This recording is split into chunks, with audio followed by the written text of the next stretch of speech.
तो मैं last video lecture के आगे चल रहा हूँ फ्रीडल-क्राफ्ट रिएक्शन पे। लास्ट वीडियो लेक्चर में मैंने आपको बताया था कि फ्रीडल-क्राफ्ट रिएक्शन कहाँ पे काम करती है, किस की प्रेजेंस में काम करती है, कैसे काम करती है।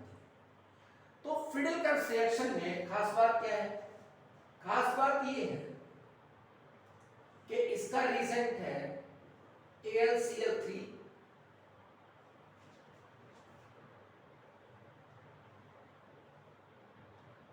और ये फ्रीडल-क्राफ्ट एसाइलेशन होता है, Friedel-Crafts methylation and Friedel-Crafts benzoylation. Friedel-Crafts methylation,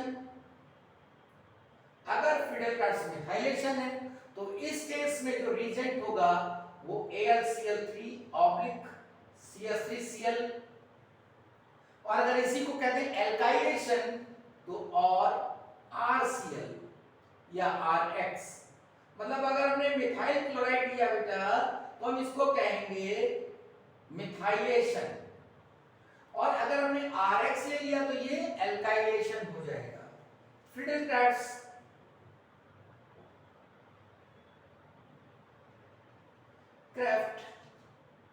acylation के केस में रिएजेंट क्या होगा? AlCl3 CH3COCl, ये हो जाएगा फ्रीडल-क्राफ्ट एसाइलेशन।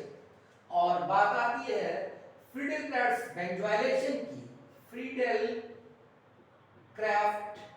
बेंजोइलेशन तो हम लेते हैं रिएजेंट AlCl3 C6H5 COCl। तो अब ये आपको समझ में आया कि ये फ्रीडल-क्राफ्ट के रिएजेंट्स हैं। ये फ्रीडल-क्राफ्ट बेंजोइलेशन में रिएजेंट आपका हुआ AlCl3 C6H5 COCl, AlCl3 CH3Cl, AlCl3 CH3COCl। यानी बेटा फ्रीडल-क्राफ्ट अगर बेंजोइलेशन की बात करें तो आपका बेंजोइल क्लोराइड AlCl3 के साथ, फ्रीडल-क्राफ्ट मिथाइलेशन की बात करें तो मिथाइल क्लोराइड AlCl3 के साथ, और फ्रीडल-क्राफ्ट एसाइलेशन की बात करें तो CH3COCl यानी एसिटिल क्लोराइड AlCl3 के साथ। मैं लास्ट वीडियो लेक्चर में इन सब पर बात कर चुका हूं। यानी इनके इलेक्ट्रोफाइल्स क्या होंगे ये देख लीजिए। इलेक्ट्रोफाइल्स क्या होंगे देखिए, यहां पर होगा C6H5CO प्लस, यानी this is benzoyl carbonium ion. Benzoyl carbonium ion ये हुआ आपका फ्रीडल-क्राफ्ट बेंजोइलेशन का इलेक्ट्रोफाइल। जब बात करेंगे हम फ्रीडल-क्राफ्ट मिथाइलेशन के लिए तो आपका इलेक्ट्रोफाइल होगा methyl carbonium ion. Methyl carbonium ion. अगर हम बात करें फ्रीडल-क्राफ्ट एसाइलेशन की तो इलेक्ट्रोफाइल होगा CH3CO plus, and this is acyl carbonium ion. ये हुआ आपका फ्रीडल-क्राफ्ट रिएक्शन के लिए इनके इलेक्ट्रोफाइल्स। अब हम लोग बात करने जा रहे हैं कि अगर फ्रीडल-क्राफ्ट रिएक्शन, देखिए मैंने आपको बेंजीन की बात मैं लास्ट लेक्चर में कर चुका हूं, अब मैं यहां नहीं करूंगा। अगर बेंजीन का फ्रीडल-क्राफ्ट रिएक्शन होगा एसाइलेशन, बेंजोइलेशन या मिथाइलेशन, तो ये मैं लास्ट वीडियो लेक्चर में कर चुका हूं, उसको आप अच्छे से देखिए। यहां पर मैं बात करने जा रहा हूं बेंजीन डेरिवेटिव्स की, बहुत इंपॉर्टेंट है, तो मैं इसको हटा रहा हूं और बेंजीन डेरिवेटिव्स पर आता हूं। तो बेंजीन डेरिवेटिव्स में जरा देखा जाए, मैंने लास्ट वीडियो लेक्चर में आपको बेंजीन डेरिवेटिव्स कुछ दिए भी थे, जैसे टोलुइन, जैसे क्लोरोबेंजीन, जैसे आपका फिनॉल, जैसे एनिसॉल, दिस इज एनिसॉल, लिख देता हूं, अगर मेरी आवाज ना सुनाई दे तो मैं लिख देता हूं इसको anisole, nitrobenzene, benzaldehyde, benzoic acid, benzoyl chloride और ऐसे तमाम। एक और लिख लेते हैं, यहां पे लिख देता हूं उसको मैं, NO2 की जगह लिख देता हूं उसको NH2 और फिर यहां पे NO2 लिख देता हूं, नाइट्रोबेंजीन।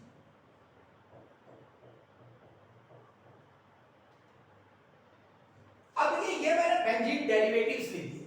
ये benzene derivatives toluene, chlorobenzene, phenol, anisole, aniline, this is aniline. अगर मेरी आवाज आप तक ना पहुंचे तो ये मैं लिख देता हूं फिनॉल, इसको आप जानते हैं क्लोरोबेंजीन, इसको आप जानते हैं toluene, benzaldehyde, benzoic acid, benzoyl chloride and nitrobenzene. Okay, अब देखिए इसके लिए खास बात क्या है। जब हम बात करते हैं फ्रीडल क्राफ्ट रिएक्शन की, Friedel craft reaction of benzene derivatives,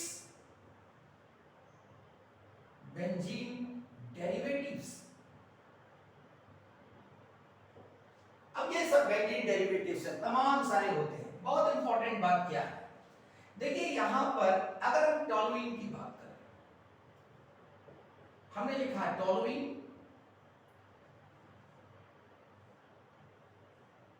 ये मैंने इस तरीके से लिखा, मैकेनिज्म में लास्ट वीडियो लेक्चर में पूरी डिटेल में बता चुका हूं, उसकी इलेक्ट्रोफाइल कैसे डेवलप कर सकते हैं पूरा मैं बता चुका हूं, उस वीडियो लेक्चर को ध्यान से देखिए।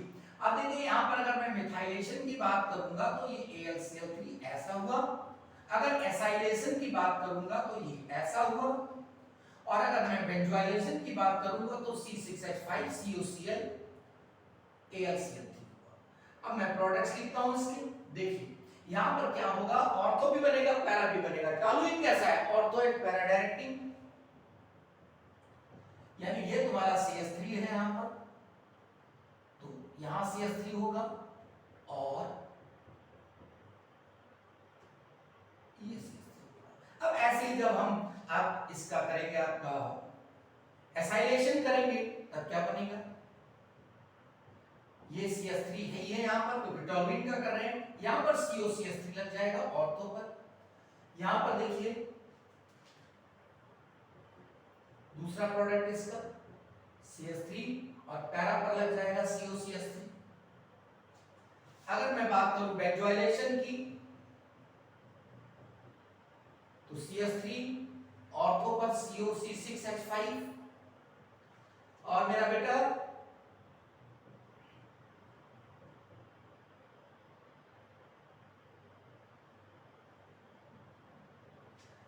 अब इसका नाम देखिए क्या है, इसका नाम है orthoxylene, this is xylene, orthoxylene and this is paraxylene, बहुत इंपॉर्टेंट है, ऑर्थोजाइलीन पैराजाइलीन।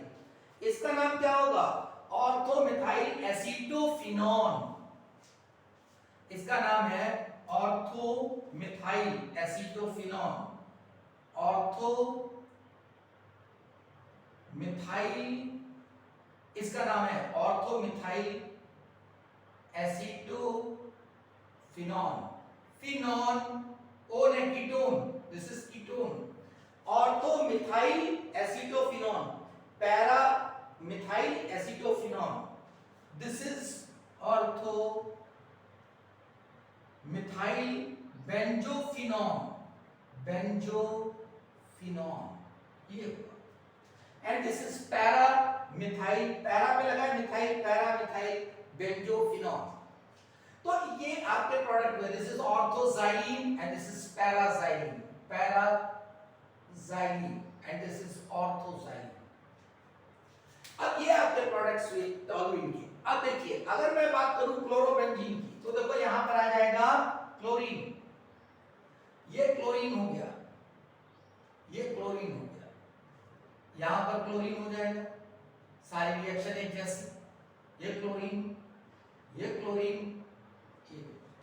अब अगर इसका नाम लिखेंगे तो लिखेंगे हम orthochlorotoluene, पैराक्लोरोटोलुइन,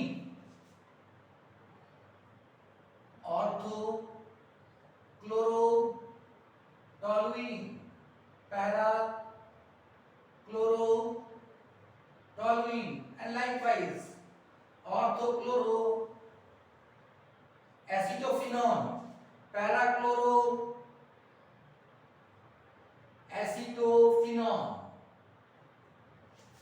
ऑर्थोक्लोरो benzophenone, and this is parachloro benzophenols. ये सेम रिएक्शन यानी ऑर्थो और पैरा डायरेक्टिंग कंपाउंड्स बनाते हैं ये। अब देखिए ठीक ऐसे ही अगर मैं कहूं एनिसॉल की बात, एनिसॉल OCH3 तो Cl के लिए क्या लग जाएगा OCH3 जी, बिल्कुल इंपॉर्टेंट, जितने मैं लिख रहा हूं पहले उन पे ध्यान दें। बिल्कुल सही आप सोच रहे हैं, टॉलुइन देगा करेक्ट, क्लोरोबेंजीन देगा करेक्ट, एनिलीन देगा सॉरी एनिसॉल देगा, एनिसॉल देगा करेक्ट। पहले इतना देख लीजिए।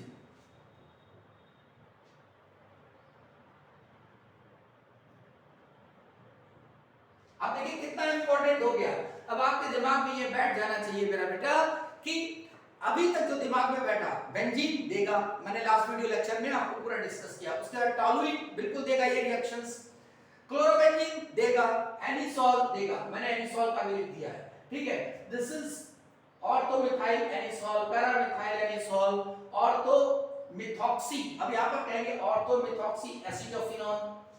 OCH3 को क्या कहते हैं मिथॉक्सी, मैं लिख देता हूं तो आप भूल जाएंगे, ऑर्थोमिथॉक्सी एसिटोफिनॉन, पैरामिथॉक्सी एसिटोफिनॉन, ऑर्थोमिथॉक्सी, मैं बोल भी रहा हूं साथ में अगर आपको लिखा हुआ ना समझ में आए, ऑर्थोमिथॉक्सी बेंजोफिनॉन, पैरामिथॉक्सी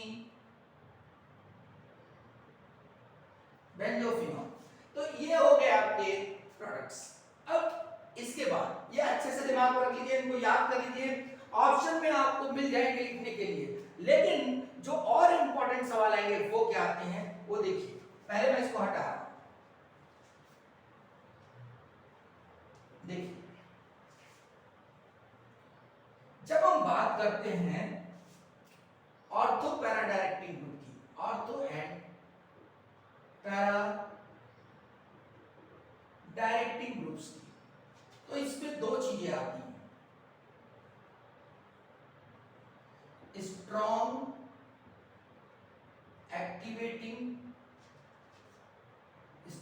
एक्टिवेटिंग ग्रुप्स कौन कौन से होते हैं, जैसे आपका डाइएल्काइल एमीन,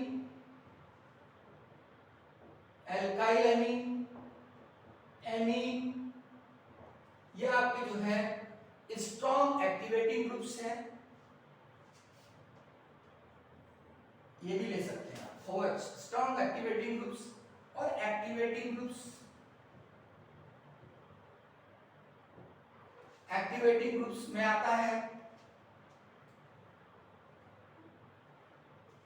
जैसे आप ये बात करते हैं OR, यानी OR जो है वो OH से थोड़ा कम हो गया, OR OH से कम हो गया, एक्टिवेशन की बात कर रहा हूं। अब जैसे मान लीजिए NH के साथ COCH3 लगा दी तो ये थोड़ा सा कम हो गया एक्टिविटी, माइल्ड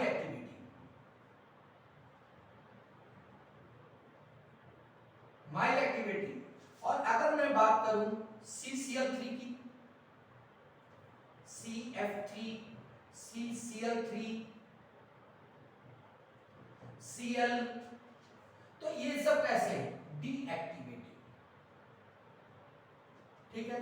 माइल्ड एक्टिवेटिंग में तुम्हारा CH3 भी आ जाता है। ये मैंने आपको लिस्ट लिखाई है, जब मैं मेसोमेरिक इफेक्ट की बात कर रहा था, मेसोमेरिक इफेक्ट में जहां पर है वहां मैंने बताया है, और जब मैंने इलेक्ट्रोफिलिक सब्स्टिट्यूशन रिएक्शंस की बात की है उस वीडियो लेक्चर में भी मैंने पूरा एक्टिवेटिंग ग्रुप को एक्सप्लेन किया है, तो आप वहां पे जाकर देख सकते हैं, ठीक है। पढ़ना पड़ेगा, बिना पढ़े काम नहीं चलेगा। तो अब जरा देखिए ये एक्टिवेटिंग ग्रुप्स जो हैं इस पे कौन कौन एक्टिवेटिंग ग्रुप है। देखिए यहां पर ऑर्थो पैरा डायरेक्टिंग होने के साथ साथ एक्टिवेटिंग 1 2, ये देखिए। अब इसकी वजह से क्या होता है, देखिए मैं हटा रहा हूं इसको, इसकी वजह से क्या होता है ये आप देख लीजिए, ये स्ट्रॉन्ग एक्टिवेटिंग है और ये थोड़ा सा कम एक्टिवेटिंग है, जो ईथर है थोड़ा कम एक्टिवेटिंग है, CH3 और कम है, CCl3 Cl ये सब कैसे हैं, ऑर्थो पैरा डायरेक्टिंग है लेकिन डीएक्टिवेटिंग है। Cl का ध्यान रखिएगा, Cl डीएक्टिवेटिंग है, मैंने बताया है आपको पहले, समझ लीजिए। अगर मान लेते हैं कि आपसे पूछा जाए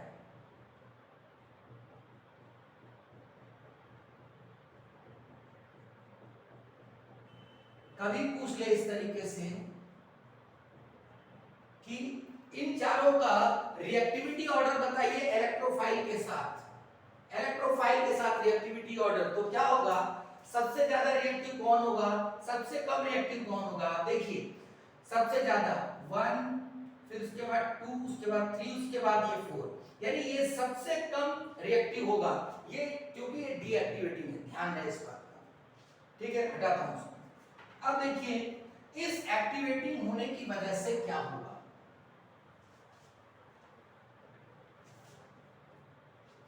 देखिए यहां पर अगर मैं कहूं बेटा कि मैंने फ्रीडेल-क्राफ्ट रिएक्शन किससे कराई, NH2 से कराई, तो इसमें क्या करना पड़ेगा, हमको लेना पड़ेगा AlCl3 प्लस CH3Cl, यही तो लेना पड़ेगा भाई, फ्रीडेल-क्राफ्ट रिएक्शन कर रहे हो तो AlCl3 लेना पड़ेगा। पहली जरूरत है फ्रीडेल-क्राफ्ट रिएक्शन की कि उसके अंदर AlCl3 हो, और हमें पता है AlCl3 क्या होता है, AlCl3 होता है, AlCl3 होता है लुईस एसिड, ये लुईस एसिड है, और ये क्या है, बेस, ये बेस है, एक्टिवेटिंग ग्रुप है, बहुत एक्टिवेटिंग ग्रुप है, जबरदस्त स्ट्रॉन्ग रिएक्टिंग है। तो ये क्या करता है, ये लुईस एसिड और ये लुईस बेस, ये तुरंत क्या करेगा, इलेक्ट्रॉन इसको दे देगा, मतलब ये आगे काम करने के बजाय इसी से जुड़ जाएगा, इतना ज्यादा एक्टिवेटिंग ग्रुप है कि ये AlCl3 से जुड़ जाता है और क्या बनाएगा,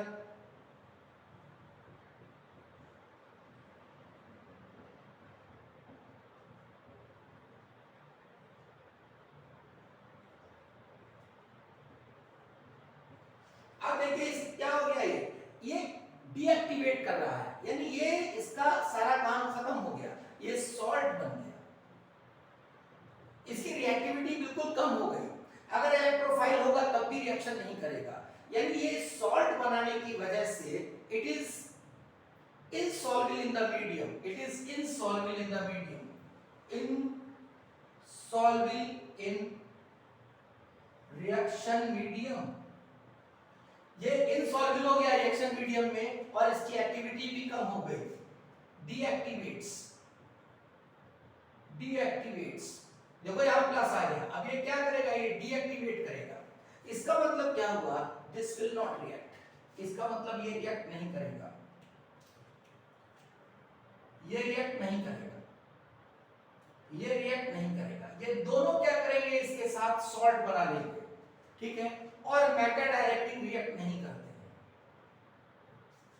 all the meta directing will not react in Friedel Crafts region, Friedel Crafts के साथ मेटा डायरेक्टिंग कोई रिएक्शन नहीं देगा, ये इंपॉर्टेंट बात होगी, ये मैंने आपको एक्सप्लेन किया। अब देखिए एक बात मैं लास्ट वीडियो लेक्चर की करना चाहता हूं, जरा एक बार देख लीजिए उसको, देखिए यहां पर ये जो मैंने बताया था लास्ट वीडियो लेक्चर में देखिएगा, तो ये मैंने उसमें बताया है आपको, हो सकता है आपको उसमें क्लियर ना हुआ हो इसलिए मैं फिर से बता रहा हूं, जैसे ये H है, तो जो लास्ट स्टेप होती है इलेक्ट्रोफिलिक सब्स्टिट्यूशन की, जो लास्ट स्टेप है, जब यहां प्लस है, ये E है, ये H है, ध्यान से देखिए बेटा, ये E है, ये H है, और ऐसा था, ठीक है, तो मैंने ऐसे बताया था, जरा जल्दी से देख लीजिए इसको, यहां पर है, ये गया,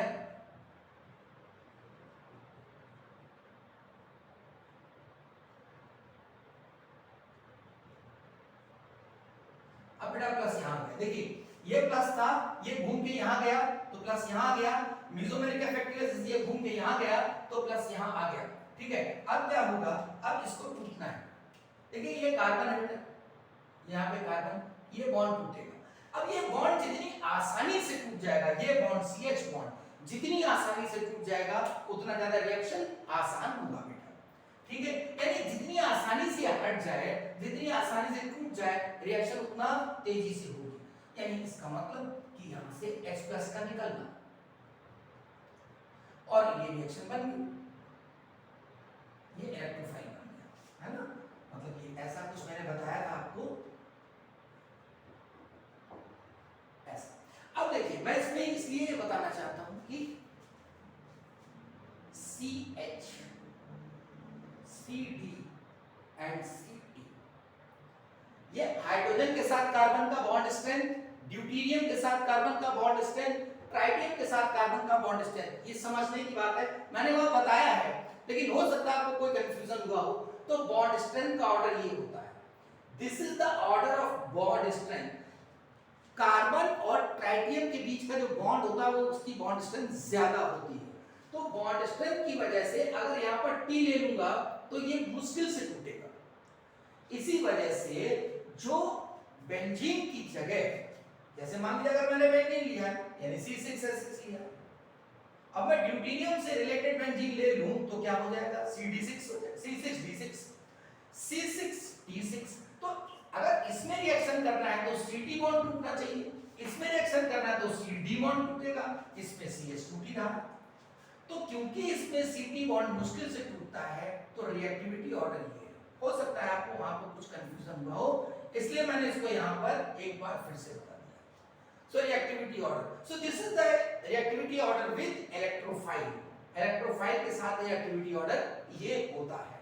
तो मैंने आज आपको बताया Friedel-cats reaction of benzene derivatives, ये बहुत स्पेसिफिक है, खास है, इसलिए मैंने बताया, सवाल इस पे बन सकते हैं। जो नेक्स्ट वीडियो लेक्चर होगा उसमें मैं आपको बताऊंगा रीमन-टीमान रिएक्शन। Okay, that's all.